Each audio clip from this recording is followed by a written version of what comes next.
কারণ আজকে দেখো তোমাদের ভৌতবিজ্ঞানে 2025 সালে যে পরীক্ষা হয়েছিল তার কোশ্চেন উত্তর আজকে নিয়ে এসেছি। শর্ট কোশ্চেনগুলো আমরা ওই অ্যান্সারগুলো দেখে নিই যে কোনগুলো ঠিক হয়েছে, উত্তরগুলো কোনগুলো ঠিক বা কোনগুলো ভুল করে এসেছি। তোমরা পরীক্ষা দেখে নাও, মিলিয়ে নাও। তার আগে বলবো, এখনও পর্যন্ত যারা আমাদের কেএমএস একাডেমি সাবস্ক্রাইব করেনি অবশ্যই সাবস্ক্রাইব করে রাখো এইরকম ভিডিও পাওয়ার জন্য। আজকের প্রশ্ন হচ্ছে, নিচের কোন নিচের কোন রাশিটি গ্যাসকে আয়নিত করার ক্ষমতা সর্বাধিক? এখানে দেখো, এই আলফা রশ্মি আয়নিত করার ক্ষমতা সবাই যদি বলতো ভেদন ক্ষমতা কার বেশি, তখন গামারশ্মি হতো। ঠিক আছে, এখানে অনেকে ভুল করে গামারশ্মি করে দিয়ে এসছে। ফিউজ তারের বৈশিষ্ট্য হলো কোনটি? ফিউজ তারের বৈশিষ্ট্য হলো এই যে উচ্চ রোধ আর নিম্ন গলনাঙ্ক। এটা সহজ ছিল। আধুনিক দীর্ঘ পর্যায় সারণীতে কয়টি শ্রেণী আছে? এটা ওই 17টি শ্রেণী অনেকে দিয়ে ভুল করেছে। এটা হবে 18টি শ্রেণী। আধুনিক দীর্ঘ পর্যায় সারণীতে 18টি শ্রেণী আছে। যৌগটির অসম্পূর্ণ অণু হিসেবে পৃথক অস্তিত্ব নেই? এটা হচ্ছে NaCl এর পৃথক কোনো অস্তিত্ব নেই। নিচের কোন ও অ্যাসিডটি মৃদু তড়িৎ বিশ্লেষ্য? এটা হচ্ছে এই যে এর দাগেরটা, এটা হচ্ছে CH3COOH। তারপর হচ্ছে লঘু সালফুরিক অ্যাসিড মিশ্রিত পটাশিয়াম ডাইক্রোমেট দ্রবণে H2S চালনা করলে কি হবে? এটা হচ্ছে সবুজ রঙ হবে, সবুজ রঙ। নিচের কোন আকারটি অ্যালুমিনিয়ামের আকরিক? অ্যালুমিনিয়াম আকরিক, বক্সাইট, ক্রায়োলাইট, এগুলো হচ্ছে অ্যালুমিনিয়ামের আকরিক। ঠিক আছে, আর হেমাটাইট হচ্ছে লোহার আকরিক। ত্রিবন্ধনযুক্ত অসম্পৃক্ত হাইড্রোকার্বনটি শনাক্তকরণ করো। এই যে ত্রিবন্ধনযুক্ত হচ্ছে C2H2, এগুলো। গ্রিন হাউস গ্যাসটি শনাক্তকরণ করো। গ্রিন হাউস গ্যাস হচ্ছে জলীয় বাষ্প। এটা সহজ ছিল। তারপর এসটিপিতে 22 গ্রাম CO2-তে আয়তন কত? এসটিপিতে 22 গ্রাম CO2, মানে CO2 আমরা জানি এটা অঙ্কটা করলে 44 গ্রাম ছিল।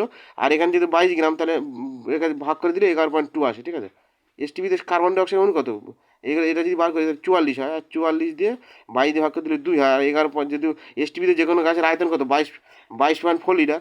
আর 22.4 লিটারকে, এই যে 22.4 লিটার ছিল, তাকে 2 দিয়ে ভাগ করে দিলে 11.2 আসবে। 2 দিয়ে ভাগ হবে কেন? কারণ এখানে 22 গ্রাম কার্বন ডাইঅক্সাইড বলেছে, কিন্তু এখানে কার্বন ডাইঅক্সাইড আমরা কত জানি? 44 না? মানে কার্বন ডাইঅক্সাইড এই যে কার্বনের মান 12, C2 অক্সিজেনের মান 16, তাহলে 16 দোকানে 32, আর এই 12 যোগ করে 44 হয়। আর এই 44 আর এই 22 দিয়ে ভাগ করে দিলে 2 হয়। 2 দিয়ে এই যে 22.4 লিটার একে ভাগ করে দিলে হচ্ছে 11.2 লিটার। 11.2 লিটার উত্তর হবে। ঠিক আছে, তারপর হচ্ছে 10 গ্রাম ক্যালসিয়াম কার্বনেটের তীব্র উত্তপ্ত করলে কত গ্রাম ক্যালসিয়াম অক্সাইড পাওয়া যাবে? এটা হচ্ছে 5.6 গ্রাম। তারপর দেখো, তারপরে হচ্ছে তাপ পরিবাহিতাঙ্কে নির্ভর করে কিসের উপর নির্ভর করে? পরিবাহী উপাদানের প্রকৃতির উপর নির্ভর করে। আলোর প্রতিসরণের সময় নিচের কোন রশ্মিটি অপরিবর্তিত থাকে? এটা হচ্ছে কম্পাঙ্ক অপরিবর্তিত থাকে। নিচের কোন দর্পণে অসৎ ছোট এবং সমশীর্ষ প্রতিবিম্ব গঠিত হয়? এটা হচ্ছে উত্তল দর্পণে। নিচের কোন নিচের কোন নিচের কোন এককটি তড়িৎ শক্তির একক কি? কিলোওয়াট ঘন্টা। তারপর এখান থেকে উত্তরগুলো ছিল তেজস্ক্রিয়তার এসে কি? বেকারেল। এসে এক হচ্ছে কি? বেকারেল। তারপরে 235 বা এটা এই ইউরেনিয়ামের যেটা দেওয়া ছিল, এর সঙ্গে বি কণা নির্গত হলে পারমাণবিক সংখ্যা কী পরিবর্তে হবে? এখানে এই এইটা হবে 92 জায়গায় 93 হবে। বি কণা যদি নির্গত হয় তো 92 93 হবে। এই যে লিখে দিয়েছি, 235 নিচে 93 হবে। ঠিক আছে, এটা মানে এক বেড়ে যাবে। আর এই ডান স্তম্ভ আর এই বাম স্তম্ভ, এটা তো সহজ ছিল। জার্মান সিলভার উপস্থিত ধাতু হলো কি? নিকেল। মানে জার্মান সিলভার কী কী থাকে? তামা, দস্তা আর নিকেল। তো তামা দস্তারা নেই, এখানে নিকেল আছে, তাহলে নিকেলটা হবে। তারপর ইউরেমিত্তার মৌল কোনগুলি? ইউরেমিত্তার মৌল হচ্ছে পিইউ বা ওই এই সিইউ 235, এইগুলো কার্বন, এগুলি। ক্যালসিয়াম থেকে নিষ্কাশিত ধাতু হলো কি? ক্যালামাইন থেকে নিষ্কাশিত ধাতু হলো কি? জিঙ্ক। তারপর পর্যায় সারণীর দ্বিতীয় পর্যায়ে আছে কি? লিথিয়াম। এটা সহজ ছিল। তারপর হচ্ছে অবস্থিত ক্ষারীয় ধাতু, এটা হচ্ছে লিথিয়াম ছিল। সত্য মিথ্যায়, সত্য মিথ্যার ক্ষেত্রে নিচের বিবৃতিগুলি সত্য না মিথ্যা লিখো। তড়িৎ বিশ্লেষণ সর্বদা জারণ বিজারণের মাধ্যমে ঘটে, এটা সত্য ছিল। তারপরে অ্যাসিড মিশ্রিত জল তড়িৎ বিশ্লেষণের ফলে ক্যাথোড কোন গ্যাস উৎপন্ন হয়? এটা হাইড্রোজেন গ্যাস উৎপন্ন হয়। নিচের কোন তড়িৎ বিশ্লেষ্য চিনি, জলীয় দ্রবণ এবং ইথানল এবং অ্যাসিড গ্যাস? এটা অ্যাসিড গ্যাস হবে। ঠিক আছে, কী ঘটবে যদি লোহার চামচকে অ্যাসিড মিশ্রিত কোপার সালফেট দ্রবণে ডোবানো যায়? তাহলে এটা বিক্রিয়াটা লিখতে হবে। এই যে বিক্রিয়া লিখছে নিচে, এই যে FeCuSO4 সমান সমান বিক্রিয়া করলে FeSO4 প্লাস Cu তামা উৎপন্ন হবে এখান থেকে। তারপরে কি বলেছে? হেবার পদ্ধতিতে অ্যামোনিয়া প্রস্তুত করার জন্য কোন ধাতুটি অনুঘটক হিসেবে ব্যবহার করা হবে? অ্যামোনিয়া গ্যাস প্রস্তুত করার জন্য এই যে লোহার চূর্ণ ব্যবহার করা হবে, লোহার চূর্ণ। ঠিক আছে, তারপরে এই যে সংকেতটা ছিল এইটা, CaSO2 প্লাস N2, এখানে যেটা বিক্রিয়া করে উৎপন্ন হবে CaNCN, মানে এখানে দুটো এন আছে, দুটো এন বোঝা গেল এখানে Ca, আর এই দুটো C হয়ে গেল। তাহলে এখানে এটা যে উৎপন্ন, তার নাম কি? Calcium cyanide. ক্যালসিয়াম সায়ানাইড, এটা সংকেত, এটা কমন ছিল। থার্মিট পদ্ধতিতে কোন ধাতু নিষ্কাশিত হয়? থার্মিট পদ্ধতিতে লোহা নিষ্কাশিত হয়, লোহা। নিচের জৈব যৌগটি IUPAC নাম কি? এর উত্তর নাম হচ্ছে ক্রোমোপ্রোপেন। ক্রোমোপ্রোপেন হচ্ছে প্রোপেন, এটা প্রোপেন, ক্রোমোপ্রোপেন, ঠিক আছে। তারপর হচ্ছে অবস্থানগত অবস্থানগত অবস্থানগত আইসোমেরিজম বা সমবায়তার উদাহরণ দাও। এর উদাহরণটা হচ্ছে ক্লোরোপ্রোপেন। রান্নার রান্নার পাত্রে আঠাবিহীন প্রলেপ বা ননস্টিক প্রলেপ দেওয়ার জন্য ব্যবহৃত পলিমারের মনোমারের নাম কি? টেট্রাফ্লুরোইথেন হবে, ঠিক আছে। তারপরে বায়ুমণ্ডলে কোন স্তরে ঝড় বৃষ্টি ঘটা সম্ভব? এটা তো ট্রোপোস্ফিয়ার, সবাই জানে। তারপরে ওজোন স্তরের গাঢ়ত্ব কোন এককে মাপা প্রকাশ করা হয়? ডিউ বা ডবসন একক। এটা রেফ্রিজারেটর থেকে নির্গত গ্যাসের নাম কি? এটা হচ্ছে সিএফসি, ক্লোরোফ্লোরোকার্বন, যেটাকে ওই রেফ্রিজারেটর ঠান্ডা রাখে। চার্লসের সূত্র অনুযায়ী -273 তাপমাত্রা যে কোনো গ্যাসের আয়তন অসীম হয়, এটা মিথ্যা।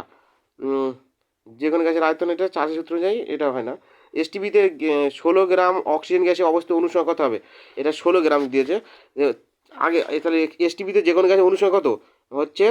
6.02 × 10⁻23। আর যেহেতু এটা অক্সিজেন হচ্ছে 32 থাকে, কিন্তু এখানে 16 গ্রাম দিয়েছে, তাই জন্য এখানে 2 দিয়ে ভাগ করে দিই। 2 দিয়ে ভাগ করে দিলে অক্সিজেন O2 থাকে, আর এটা ভাগ করে দিলে 3.011 × 10⁻23 হবে উত্তর। তারপর কি আছে? পরেরটা, নিচের কোন বিবৃতিটি সত্য না মিথ্যা লেখো। এটা হচ্ছে এই লোহার দৈর্ঘ্য প্রসারণ গুণাঙ্ক, এটা সত্য হবে। তারপরে এই যে সংকেতটা একটি কোন ভৌতের সংকেত? এই ভৌত রাশিটার নাম হচ্ছে তাপ পরিবাহিতাঙ্কের সংকেত।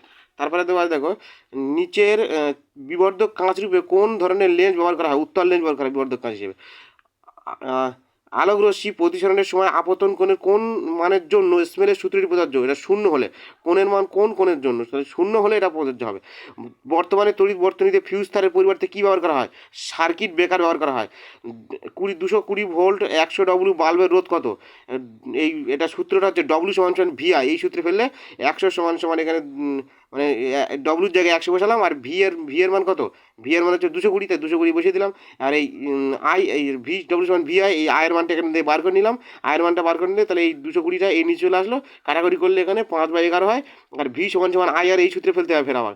তাহলে এই সূত্রে যদি ফেলি, ভি সমান সমান এখানে কত? ভি এর মান 220 দেওয়া আছে, আর আয়ের মানটা পাই বার করেছি এই যে 5/11, আর রোদের মান এইটা। তাহলে এটা যদি এটা কাটাকাটি করলে 44 হচ্ছে, 44 দিয়ে 11 গুণ করলে হচ্ছে 484, মানে আর রোদের মান হচ্ছে 484। এটা এই পর্যন্ত অঙ্ক ছিল।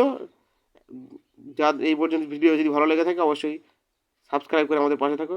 Thank you for the watching. আর বড় কোশ্চেনগুলো দেখে না, বড় কোশ্চেনগুলো প্রায় সব ভালো ছিল কোশ্চেন, খুব কঠিন কোশ্চেন আসেনি। দুটি জৈব ভঙ্গের পদার্থ বায়োডিগ্রেডেবল পদার্থের নাম, এটা ভালো ছিল, এটা দেখে নাও, কোশ্চেনগুলো দেখে নাও।